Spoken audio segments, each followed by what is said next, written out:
नमस्कार दोस्तों, UP 365 news में स्वागत है। इस समय मेरी मौजूदगी जो है ज़िला आजमगढ़ और जो थाना है जीएनपुर पड़ता है। एक मामला आया है, आपको पता होगा ये पुराना मामला है, लेकिन मामले पुराने होने के बावजूद भी अभी भी एक ज़्यादातर जो है आपको पता होगा कि एक दुर्गेश पायलट थे जो वहाँ पे सपा बसपा भाजपा के नेता सभी लोग गए हुए थे और भीम आर्मी के भी लोग गए थे। उसमें भाई साहब जो हैं बड़े भाई हैं सोनू आर्या जो तहसील अध्यक्ष हैं, ये भी गए थे। जाने से सभी लोग गए, लेकिन एक मामला आया और क्या हुआ है, कैसे हुआ है, उसके बारे में थोड़ी सी जानकारी लेंगे। और इतने दिनों बाद फिर मामला जो है टूल पकड़ लिया है, तो क्यों टूल पकड़ रहा है, किस लिए पकड़ रहा है, थोड़ा सा जानकारी लेंगे। चलते हैं, बात करते हैं। तो स्वागत है सर। धन्यवाद। आज जो है आज बैठक किया गया है, उसके बाद जो है इनके यहाँ आए हैं, तो आज किस उपलक्ष्य में जो है आपने मतलब बुलाए हैं? सर, मैं सबसे पहले अपना परिचय देना चाहता हूँ। जी मैं सोनू कुमार आर्या, जी भीम आर्मी तहसील अध्यक्ष सगड़ी, जी उत्तर प्रदेश आजमगढ़। जी साथियों, इसके पहले कुछ दिन पहले हमारे यहाँ एक घटना घटी थी लोको पायलट दुर्गेश कुमार की। उस घटने में उनकी किसी प्रकार के तरह उनकी हत्या हो गई, मृत्यु हो गई, वो बात की है जांच की विषय है। लेकिन हम लोग को पता चला 12 बजे, मैं उनके घर पे 2 बजे आया मिलने के लिए, तो पता चला कि काफ़ी भीड़ इकट्ठा हुई है। उसके बाद उनकी जो शरीर, उनकी पार्थिव शरीर थी, वो पोस्टमार्टम के लिए गई थी। उनके परिवार के लोग बोल रहे थे कि मतलब हम लोग को न्याय चाहिए। पार्थिव शरीर जब आई तो परिवार, भीम आर्मी के जहाँ होता है इस तरह का मामला तो पहले पहुँचती है। भाई भीम आर्मी इसीलिए बनी है ना, न्याय दिलाने के लिए। कहीं पे भी गलत सही हो रहा है, गलत हो रहा है तो वहाँ पे भीम आर्मी जाती है और आवाज़ उठाती है, न्याय दिलाने का काम करती है। तो वहाँ पे हम लोग पहुँचे। उसके बाद पोस्टमार्टम से उनकी पार्थिव शरीर आई और परिवार के लोग और तमाम संगठन पार्टी के लोग उपस्थित हुए थे। जी हाँ, बसपा, कांग्रेस, सपा, जितने भी बहुजन समाज के नेता थे, हर पार्टी दल में सब लोग इकट्ठा हुए थे। और वहाँ पर आने के बाद उनकी जब पार्थिव शरीर आई तो उनके परिवार के लोग रोड पे बैठ गए और प्रशासन से मांग करने लग गए कि हमको न्याय चाहिए। ठीक, उसमें सभी दल के नेता, सभी लोग उपस्थित थे, हम लोग भी उपस्थित थे। काफ़ी टाइम बीत गया।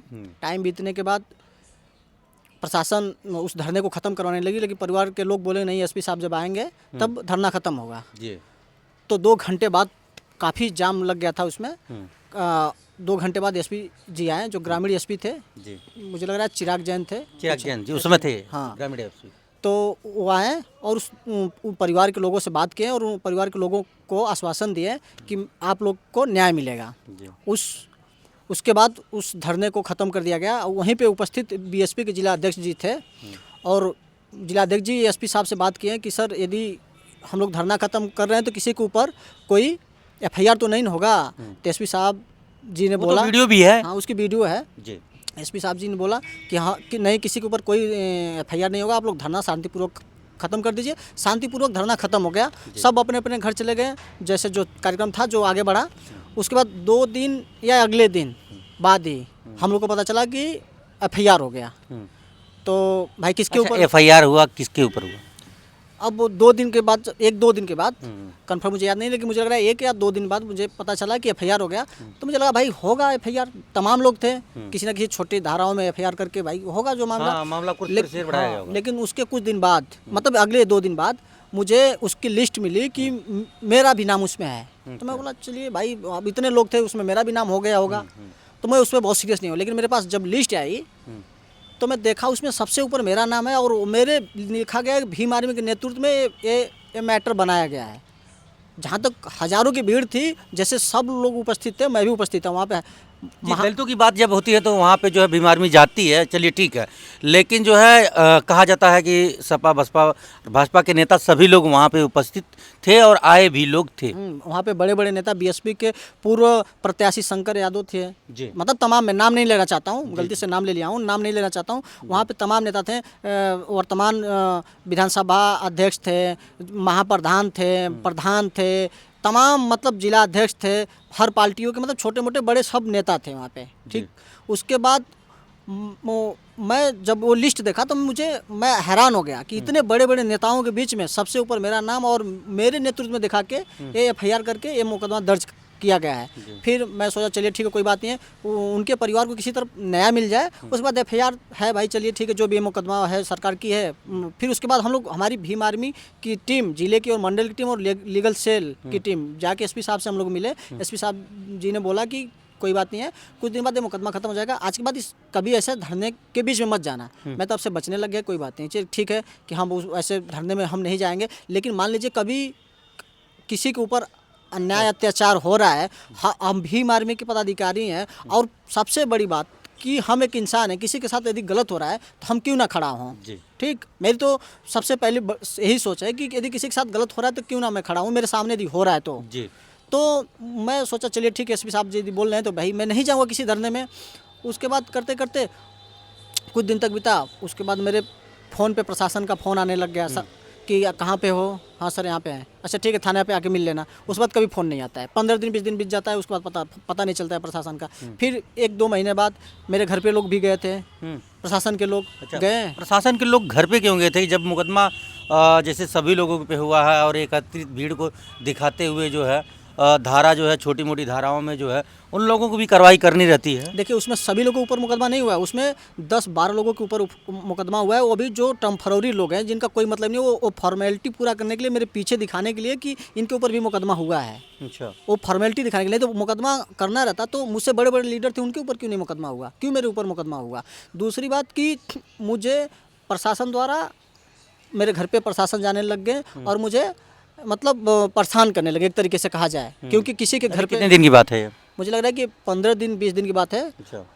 एक दीवान जी थे और एक सिपाही जी थे, मेरे घर पे गए थे। उस टाइम मैं घर पे नहीं था। वो फ़ोन मेरे यहाँ किए, मतलब 10 मिनट तक मेरे घर के अगल बगल घूमे।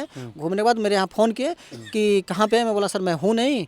तो बोले कि अरे मिल लीजिएगा। मैं बोलिए सर बताइए, कोई काम है तो मैं अभी थाने पास जा रहा हूँ, नहीं तो बताइए। कहता हूँ कि अरे आपका आधार कार्ड चाहिए था। मैं बोला सर आधार कार्ड तो कहिए तो मैं भेज दे रहा हूँ। कहते नहीं थाने पास जाइएगा, दे दीजिएगा। मैं बोला चलिए ठीक है सर। फिर वो घर पे अब बैठे उठे, सबसे इधर उधर देखे ओके, उसके बाद चले गए। फिर उसके बाद वो मेरे यहाँ फ़ोन नहीं किया। यदि उनका काम था, मेरे घर पे गए तो दोबारा मैं नहीं थाने में गया तो उनको फ़ोन करना चाहिए ना कि कहाँ पे वो फ़ोन नहीं आया, आधार कार्ड नहीं दिए अब तक। लेकिन ऐसा कोई मैटर नहीं बना। तो मैं उस चीज़ से थोड़ा सा मैं डिप्रेशन में आ गया, थोड़ा सा घबरा गया कि मतलब एक ऐसा क्यों हो रहा था। मैं सबके यहाँ टच किया, जितने जितने लोगों के ऊपर मुकदमा था कि सबके यहाँ ऐसा हो रहा है क्या, तो पता चला किसी के पास ऐसा नहीं हो रहा है। ठीक, तो इसी बात को मैं लेकर थोड़ा सा परेशान और हैरान हूँ कि प्रशासन उन हज़ारों की भीड़ में, उतने बड़े बड़े लीडरों के बीच में मेरे ऊपर मुकदमा कर सकती है, मुझे टार्चर कर सकती है, ताकि यदि कोई कार्रवाई कर सकती है। मुकदमा जो है चेंज करके बड़ा मुकदमा ना लगा दे। हाँ, ना लगा आपको दे। ये लग रहा है कि जो मुकदमा हुआ है, जो जर्नली जो कहते हैं मुकदमा हुआ है, तो उसके बाद जो हो सकता है बड़ी धाराओं में जो है मेरा नाम ना आ जाए। मेरी बड़ी धाराओं में नाम ना आ जाए। और बाई दफ़े कहीं ऐसा मैटर हो रहा है, मैं रास्ते से आ जा रहा हूँ तो उसमें भी मेरा नाम डाल देंगे लोग, मुझे लग रहा है। इस तरीके से जब ऐसे हो रहा है तो ऐसे भी हो सकता है। तो मैं इससे थोड़ा सा, घटनाएं आसपास होंगी अगर, तो हो सकता है मेरा नाम डाल दें। मेरा नाम डाल दें। मैं नहीं ना भी रहूं तभी मेरा नाम डाल सकते हैं। क्या चाहते हैं? मैं चाहता हूं कि प्रशासन अपनी पूरी तरीके से जांच करे, उसमें जांच करके निष्पक्ष न्याय करे। हाँ, और मैं कुछ नहीं चाहता हूं। और मैं अपने चंद्रशेखर भाई से चाहता हूं कि हम भीम आर्मी के सैनिक हैं, हम इस तरीके से यदि कहीं किसी के साथ यदि अन्याय अत्याचार हो रहा है, हम खड़ा हो रहे हैं, हम लोग के ऊपर यदि इस तरीके से मुकदमा करके हम लोग को दबाया जाएगा तो ये समाज कैसे चलेगा, इस समाज की आवाज़ कौन उठाएगा। तो मैं भाई से भी निवेदन करता हूं कि इन बड़ी छोटी छोटी घटनाओं पे ध्यान दें और ऐसी समस्या ना पैदा हो। जैसे देखिए इन्होंने बताया है, अभी देखिए अभी भाई जो है एक इस तरह का बलात्कार मामला हुआ था और भाई को जो खुद शेखर आज़ाद जी खेत में हो के जो है न्याय दिलाने के लिए पहुँचे, तो लगातार वो भी संघर्ष झेल रहे हैं और वो कहते भी हैं कि लगातार जो है मुकदमा, हमारे कौन सा ऐसा ज़िला है जिसमें मुकदमा नहीं है। सही, भाई के ऊपर अब कहीं पर भी अत्याचार हो रहा है, कि कहीं पर किसी का मर्डर बलात्कार हो रहा है, तो वहाँ पे सिर्फ नाम उठ रहा है चंद्रशेखर आज़ाद। यदि भाई जा रहे हैं तो उनके ऊपर और उनके लोगों के ऊपर मुकदमा कर दिया जा रहा है। मुकदमा करके उसके बाद कितना परेशान किया जा रहा है। जो छोटे छोटे नेता हैं, जैसे मान लीजिए हम हैं, जैसे मुझे परेशान किया जा रहा है, उस तरीके से मुझे लगता है कि पूरे प्रदेश और पूरे देश में परेशान किया जाता होगा सबको। तो मैं प्रशासन और भाई से मांग करूंगा कि ऐसी घटना हो रही है तो यदि हम लोग नहीं जाएंगे तो न्याय कौन दिलाएगा। प्रशासन यदि न्याय दिलाती तो हम लोग को जाने की जरूरत क्या पड़ती। ये भी सही है। तो जब यदि हम जा रहे हैं और किसी के साथ खड़ा हो रहे हैं, न्याय की बात कर रहे हैं, तो हमारे ऊपर जब मुकदमा होगा तो फिर हम कैसे जाएंगे। तो फिर तो तानाशाही चलेगी, जो जिसका मर्जी जो चाहे वो करे, न्याय नहीं मिलेगा। आज जो जैसे जिसको न्याय मिल रहा है उसको वो एक्सेप्ट करना पड़ेगा। जी। तो दोस्तों देखिए, मेरा इनको जो है जहाँ का डर है कि जो जर्नली मुकदमा हुआ था उसके बाद जो 151 से लेके जो है कहीं ऐसा ना हो कि मतलब गए थे ये ना ही नहीं कर रहे हैं, लेकिन मामला जो है बड़ा ना बन जाए, मामला फिर टूल पकड़ लिया है इनके यहाँ जो है इतने दिन के बाद। ऐसा नहीं है कि ये हत्यारे हैं और उसके बाद जो है हत्यारे के घर पे जो लोको पायलट थे उनके घर पे जो हत्या के थे उनके घर पे जाना चाहिए, या समर्थन में जितने लोग गए थे, मैं कह रहा हूँ कि धरने का समर्थन करने गए थे, तब भी न्याय के लिए अगर कहा, कोई हक के लिए अगर न्याय के लिए आवाज़ बन रहा है तो कहाँ का गलत है। और उसके बाद जो है मुकदमा इनके ऊपर क्यों हो रहा है और जो लोग इनके पीछे खड़े थे उनके ऊपर मुकदमा क्यों हो रहा है। अगर ये न्याय मिलता तो इनको धरने करने की क्या ज़रूरत थी? अगर न्याय मिलता तो आप लोगों को धरने करने की ज़रूरत है? कोई ज़रूरत नहीं है धरना। ये बताइए, सबके पास काम है, कौन खाली आज के डेट में बैठा हुआ जी। है? लेकिन जिसके अंदर जज्बा जुनून होता है कि हम कहीं गलत हो रहा है तो उनके साथ न्याय दिलाने के लिए काम करें, तो यदि कोई खड़ा होता है तो उसके ऊपर यदि मुकदमा कर दिया जाएगा तो एक कहाँ का लोकतंत्र है? तो लोकतंत्र खत्म हो जा रहा है। हम लोग यदि किसी को न्याय नहीं मिला तो हम लोग किस तरीके से न्याय ले सकते हैं? एसपी ग्रामीण इसको क्या मतलब संदेश देना चाहेंगे? जो मैं एसपी साहब से यही कहना चाहता हूँ कि सर, आप एक बहुत बड़े अफसर हैं जी, जिला के आपको जिले की एक बहुत बड़ी जिम्मेदारी मिली है, तो आप किसी भी कार्रवाई को निष्पक्ष जांच करके करें।